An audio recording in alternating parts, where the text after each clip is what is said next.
છઠ્ઠીમાં રહેતો. એટલે આ પ્રસંગ તો ઓછો છે. પછી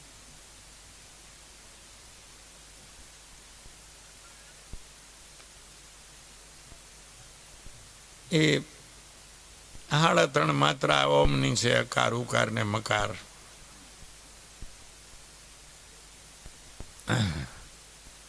એ માત્રાઓ બ્રહ્મના 4 જે સ્વરૂપ છે, માત્રાઓ છે, અને આત્માની છે. આ બધાની એકતા.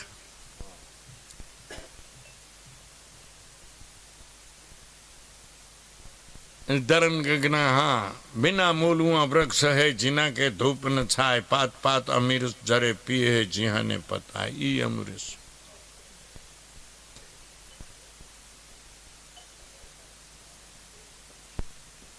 धरण गगना के बीच में अधर रहा ठहराई वहाँ में हिंडोળા ઝૂલતા ખટ સકી ખેંચે. એવા પુરુષો છે. તો ઉપરની જે 3 ભૂમિકાઓ છે, અસંશક્તિ પદાર્થ ભાવિની તુરિંગા. આ નીચેની છે શુભેચ્છા સુવિચારણા તનુ માનસા. ચોથી ભૂમિકા હિંડોળો છે. વિશેષ આવીને ચોથી ભૂમિકામાં જેની એવા પુરુષોની વૃત્તિ રહે છે, ઉપરનો જે અનુભવ કરી આવ્યા છે એને, તો એને ઉંબરામાં દીવો મૂકો તો બારે પ્રકાશ પડે ઓસરીમાં અને અંદર ઘરમાં પડે, એવી રીતે એની વૃત્તિ હોય છે. એટલે આ પ્રસંગ તો ઘણો ઊંચો કહેવાય. આ કાંઈ બધાને આમાંથી કાંઈ મળે એવો નથી. આ એટલો ઊંચો પ્રસંગ છે. હા, કોક બધાને કામ આવે એવો હોય તો સારો પ્રસંગ.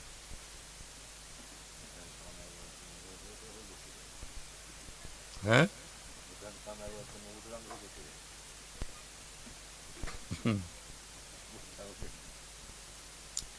સમજે એમ નથી કોઈ. હું એટલું બધું બિચારાને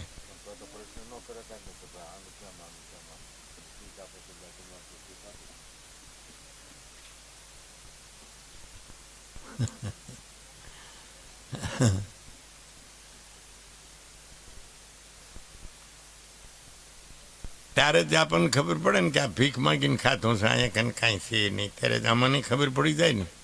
સાધના કરી હોત ન ખબર પડે અમને. ઘણે સાધના કરી છે, પ્રસન્ન કરે. અમે ક્યાં એમને એમ ગપ્પા ન દેતા.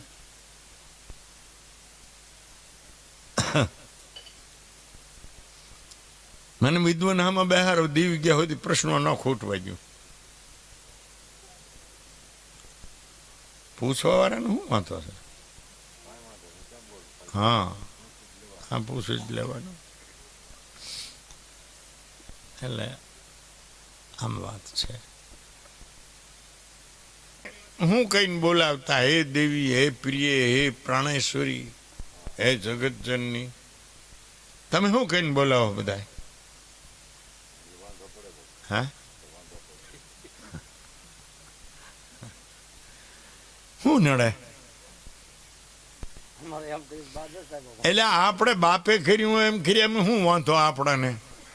આપણા શિવજી ભગવાન છે ને, તો પાર્વતી માતાને ડાબી હાથળ માથ બેહારે દુનિયા દેખે એમ. લે તો એણે એમ કેવું કર્યું? એને તો કાંઈ શરમ ન આવી. આપણને શરમ આવે. હે,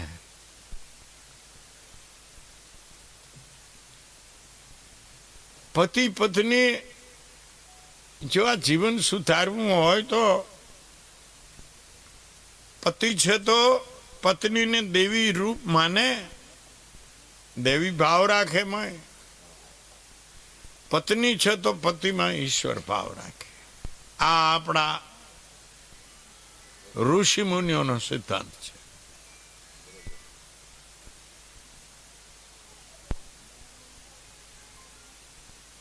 જો લગ્ન કરીને પતિ પત્ની જો એક ન થઈ શક્યા, સીતારામ,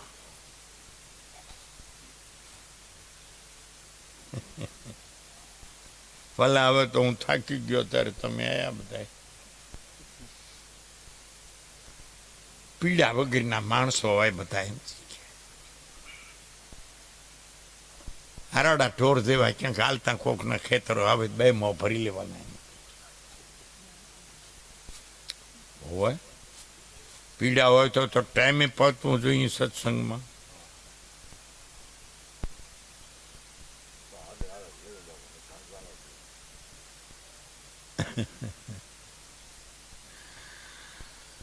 દેખો બાપા, જે સત્સંગ પીડા વગર થાય છે એમાં કાંઈ પણ વરવાનું નથી. એ તમે ખોટો તમારો સમય બગાડો છો અને કાંઈ ખર્ચ કરો છો એ ફેલ જાય છે.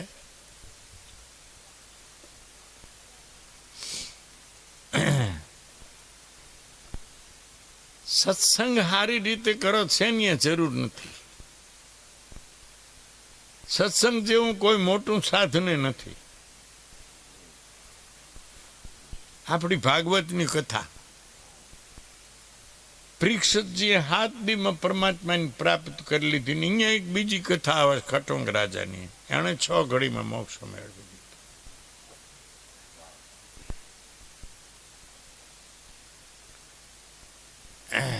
પણ સત્સંગ પીડાથી કરો તો એ લાભ આપી શકે. ન કરતા ઠીક દરતા ફાક્યો બાપાનો. બીજો તો હું એમાં કઈ ન હોય. એમાં કઈ ન હોય. આયા એમાંથી કોઈને પ્રસન્ન કરવો છે?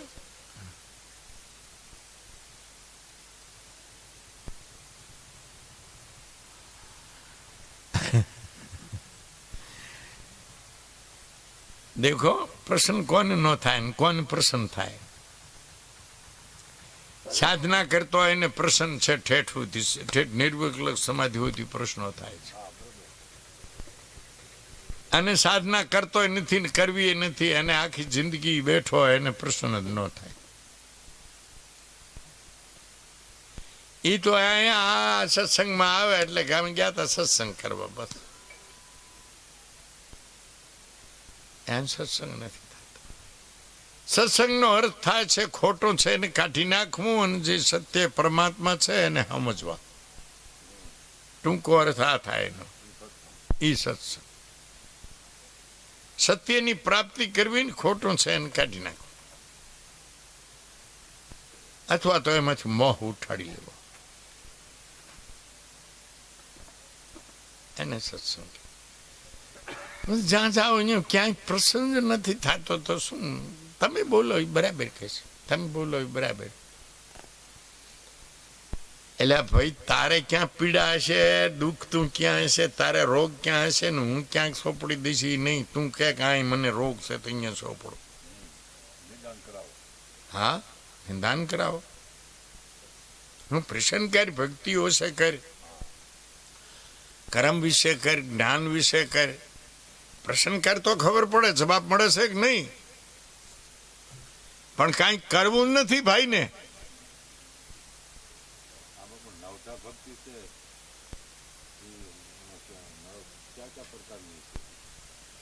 જો એક તો આપણે સમરણ ભક્તિનું તો વર્ણન કર્યું, પણ એ બધામાં પહેલી ભક્તિ તો ખરેખર શ્રવણ છે. જે પરીક્ષતે 7 દીમાં પ્રભુ પ્રાપ્તિ કરી. હા પડો. સાંભળ્યા વગર જગતમાં કાંઈ બને જ નહીં. સાંભળવું પહેલું જોઈને કે સાંભળવા વગર કાંઈ થાય નહીં. શું સાચું છે શું ખોટું છે કાંઈ. આ સાંભળ્યા વગર જ ભટકી ગયા છો બધા. ઉંદરડો દેવને, એરુએ દેવને, ગધેડો દેવને, કૂતરો દેવને, આ બધા ભારતમાં પૂજાય છે. પાડા વર્તો હદ કરી બાવા પૂજાયો તમે તો ઠીક બધાય, પણ હવે હદ કરી નાખી. હા, ભજન છે પાડાનું. હા, આ બાવો કોઈને મૂકે નહીં, માર ખાય તો ક્યાં તો ખરો. હા, એ પાડાનું ભજન કીધું છે. એટલે વાલા માણસ કોઈને એ મારા દેશની સંસ્કૃતિને તો જો બગાડી છે. એટલે કોઈક આરો ભરો માણા બે